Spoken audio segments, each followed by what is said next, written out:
WBPSI 2025-এ আসা একটি প্রশ্ন, যদি কোনো ভগ্নাংশের লবকে 200% বৃদ্ধি করানো হয় এবং হরকে 120% বৃদ্ধি করানো হয়, তবে নতুন ভগ্নাংশটি হয় 4/11।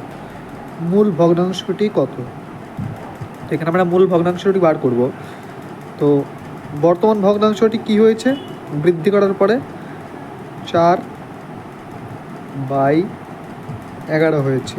এটা আমরা বড় করে লিখে নিলাম। এবার যে লবটা, এই যে 4, এই 4 কীভাবে হয়েছে? এই 4টা হচ্ছে 200% বৃদ্ধি করে, তাই তো? তাহলে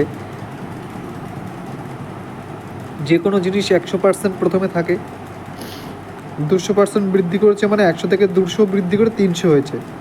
তাহলে বলতে পারি এই 4-এর ভ্যালু 300, আর আমাকে বার করতে হবে এই 100-এর ভ্যালু।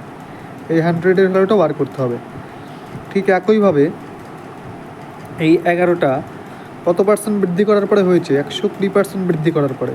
তার মানে আগে ছিল 100, আর 120% বৃদ্ধি করার পরে হয়েছে কত? 220। ব্যাস, এবার জাস্ট কাটাকুটি করব। কাটাকুটি কী করে করি? এই 100 কেটে দিই, এই 0 ক্যান্সেল, 11 দুগুণে 22, আর এই 2 দিয়ে 30কে কাটলে কত হয়? 15। তাহলে থাকছে কত? 4/15। তাহলে এই প্রশ্নের উত্তর হবে 4/15, যেটা কিনা অপশান এতে আছে। তো অপশান এ হবে এই প্রশ্নের সঠিক উত্তর। আশা করি বোঝাতে পারলাম।